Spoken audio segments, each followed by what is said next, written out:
नमस्कार, just India news में स्वागत है आपका। मैं हूं आपके साथ महेश शर्मा। इस बुलेटिन में आपको उत्तर प्रदेश की खबरों से रूबरू कराएंगे। सबसे पहले हेडलाइंस के प्रायोजक हैं Micron Light counts on us. Group of Industries. Asian Color Coated Spark Limited. Oscar Super Specialty Hospital and Trauma Center. Rush Cars Private Limited. Showroom for Test Drive.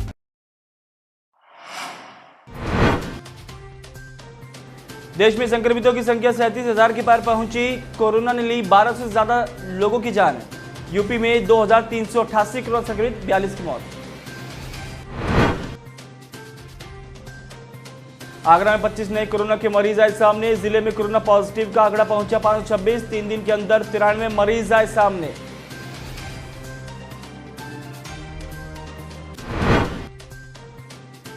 Bulandshahr जिले में फिर मिले 4 नए कोरोना पॉजिटिव केस। चारों corona मरीज बगरासी इलाके के रहने वाले।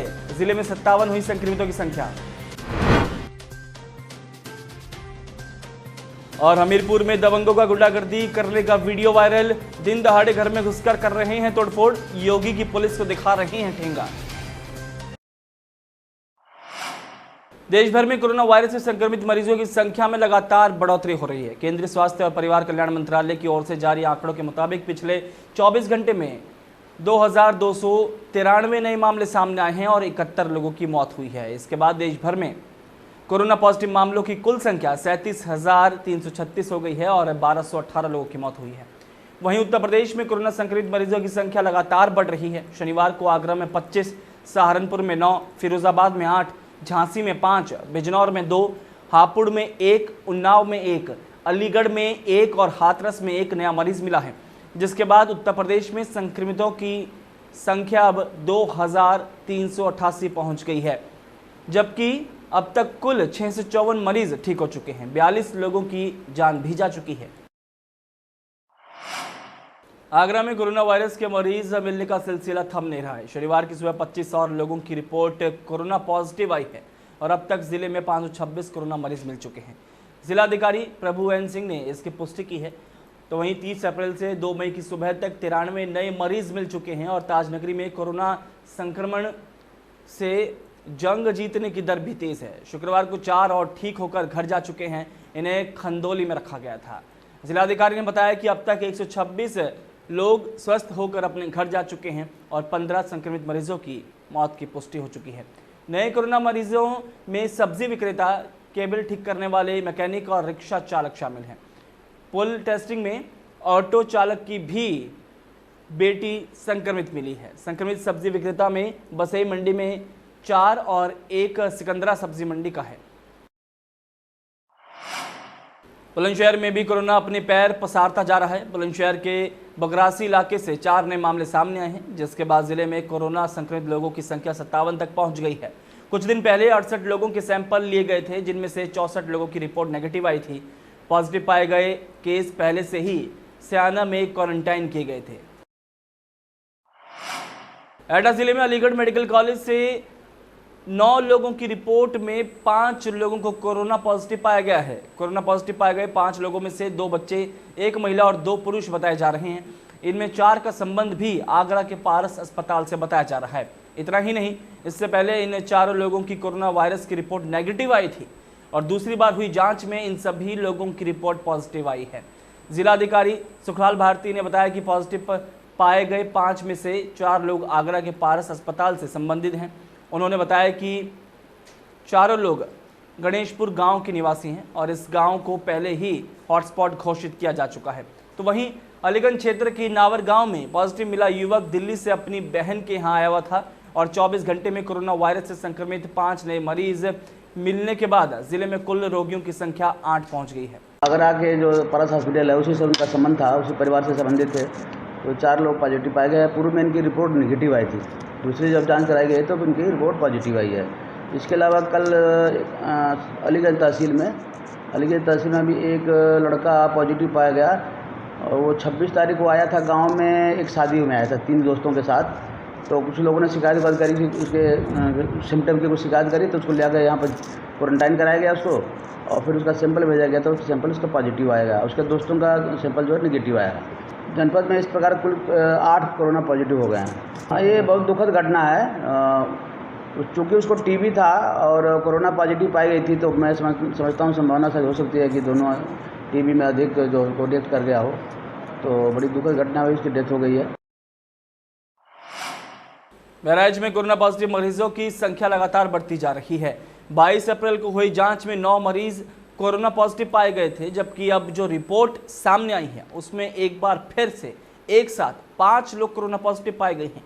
ये सभी मरीज ग्रामीण क्षेत्रों के निवासी हैं। बताया जा रहा है कि मुंबई से एक साथ तकरीबन 62 लोग एक ट्रक कंटेनर में भरकर बहराइच आए थे, जिन्हें एहतियातन रिसिया इलाके के लखया जदीद में क्वारंटाइन किया गया था। सभी पॉजिटिव मरीजों को चितौरा में बने L1 में शिफ्ट कर दिया गया है।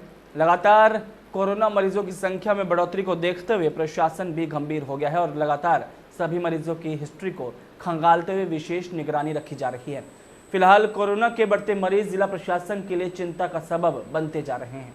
20 सैंपल जो कल भेजे गए थे उनकी रिपोर्ट आ गई।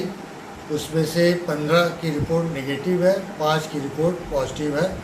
ये सभी लखिया जदीद आश्रय स्थल के थे, इनको क्वारंटाइन किया गया था। ये जो 5 पॉजिटिव आ गए हैं, इनको L1 फैसिलिटी चित्तौरा सामुदायिक स्वास्थ्य केंद्र में शिफ्ट किया जा रहा है। एक मरीज विजय कुमार, चूँकि पहले से लखैया जदीद का ही था, वो पॉजिटिव आया था, तो और ये भी 5 लखैया जदीद के हैं, तो कंटेनमेंट जो हमारा वही रहेगा और उसको और अच्छे से स्ट्रेंथन किया जाए। बागपत के बड़ौद शेल्टर होम में 48 लोगों को डिस्चार्ज कर दिया गया। इन तमाम लोगों को 15 दिन के लिए क्वारंटाइन किया गया था।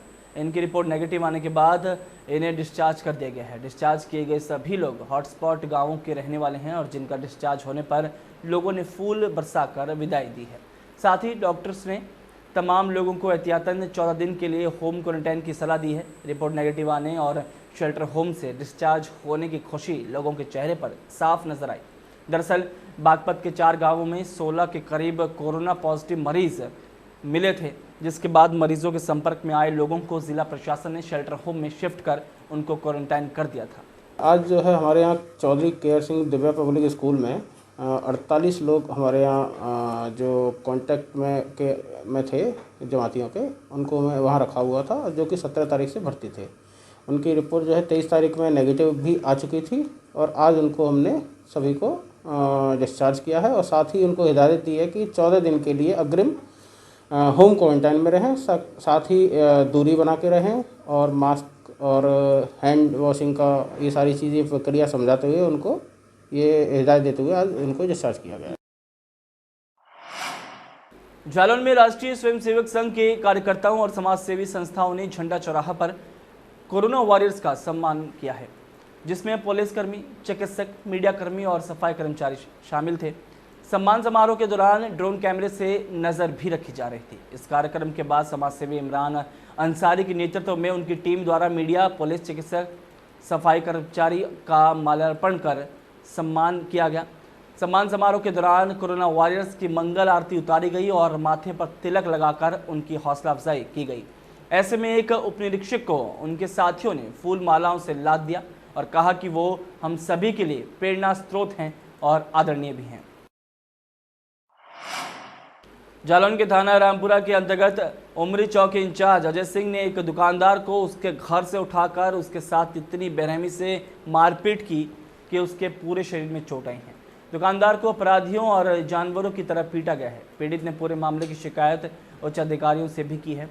दुकानदार ने बताया कि मुझे मेरे घर से चौकी ले गई और उससे कहा गया कि तुमने दुकान में गुटखा रखा हुआ है और हमें वो गुटखा दे दिया जाए, जिस पर पीड़ित दुकानदार ने बताया कि मेरे पास गुटखा नहीं है। इसके बाद चौकी इंचार्ज ने उसे जानवरों की तरह पीटा। पीड़ित दुकानदार अपना इलाज प्राथमिक स्वास्थ्य केंद्र रामपुरा में करवा रहा है। पीड़ित दुकानदार ने उच्च अधिकारियों को पत्र भेजकर चौकी इंचार्ज के खिलाफ मुकदमा दर्ज कर कार्रवाई करने की मांग की है। हाँ, एसआई साहब हमको घर से पकड़ के ले गए अंदर से। अच्छा। और बोले कि आप गुटखा फेंकते हैं, उसका आरोप मुझ पर लगाया। अगर नहीं मानते तो उसकी रिकॉर्डिंग भी है हमारे पास, ठीक है। उसके बाद हमको चौकी लेके गए। वहाँ पे उनने हमारे साथ जानवरों की तरह बर्ताव किया। हम उन पे मुकदमा लिखवाना चाहते हैं।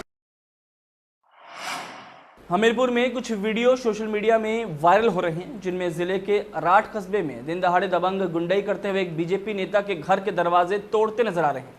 बीजेपी के पूर्व जिला अध्यक्ष मनोज गुप्ता के घर पर हमला किया गया। धारदार हथियारों के साथ दबंगों ने पुलिस की मौजूदगी में सरेआम नेता के विवादित घर के दरवाजे तोड़कर घर में कब्जा कर लिया, जिसके बाद पूर्व बीजेपी जिला अध्यक्ष ने एक बीजेपी विधायक के ऊपर घर में कब्जा कराने सहित कई गंभीर आरोप लगाए हैं।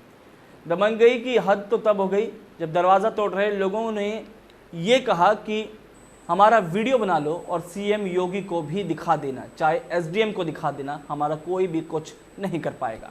वीडियो में आप देख सकते हैं कि गुंडे भी भगवा साहब भी पहने हुए हैं। मामले में अब पुलिस भी कुछ बोलने से कतरा रही है।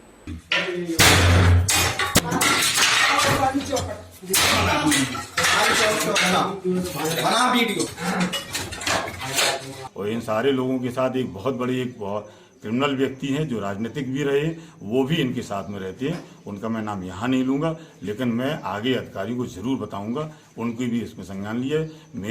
मेरी परिवार का सब लोगों की जान खतरे में है और मेरे साथ कोई भी दुर्घटना घट सकती है। और मैं आप लोगों के माध्यम से ये बात उठाना चाहता हूँ कि माननीय योगी जी तक, माननीय प्रधानमंत्री मोदी जी तक, हमारे गृह मंत्री अमित शाह जी तक ये बात पहुँचे।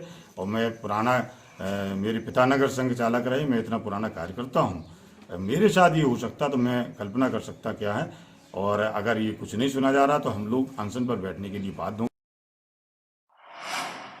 फर्रुखाबाद में जमीनी विवाद में बड़े भाई ने छोटे भाई पर ताबड़तोड़ 3 गोलियां बरसा दी, जिसे गंभीर हालत में आस पड़ोस के लोगों ने अस्पताल में भर्ती कराया। जानकारी के अनुसार कायमगंज के मोहल्ले पटेल में सतीश बाथम और ब्रिजेश बाथम में कुछ मकान को लेकर विवाद चल रहा था। परिजनों के मुताबिक ब्रिजेश शराब पीने का आदी था और रोजाना घर में आकर लड़ाई किया करता था और घर बेचने की जिद करता था, जिसके बारे में बड़े भाई सतीश ने सीएम पोर्टल पर कई बार शिकायत भी की थी। मकान बेचने को लेकर आज भी कुछ लोगों के साथ बातचीत चल रही थी और इस बीच दोनों भाइयों में झगड़ा होने लगा, जिसके बाद बड़े भाई सतीश ने छोटे भाई पर गोलियां चला दी और अस्पताल में पीड़ित ने दम तोड़ दिया। क्या स्थिति थी? नाम था उनका 25 साल उम्र है, गन शॉट का आया पेशेंट था और ये कायमगंज से गुजर हुआ था। स्थिति गंभीर थी, गाजीपुर में पेशेंट था। मैंने तुरंत कार्रवाई मतलब अपना ट्रीटमेंट देने के बाद में तुरंत रेफर के लिए कहा। तब तक पेशेंट इलाज के दौरान ही चले। इस बुलेटिन में फिलहाल इतना ही, दीजिए इजाजत, नमस्कार।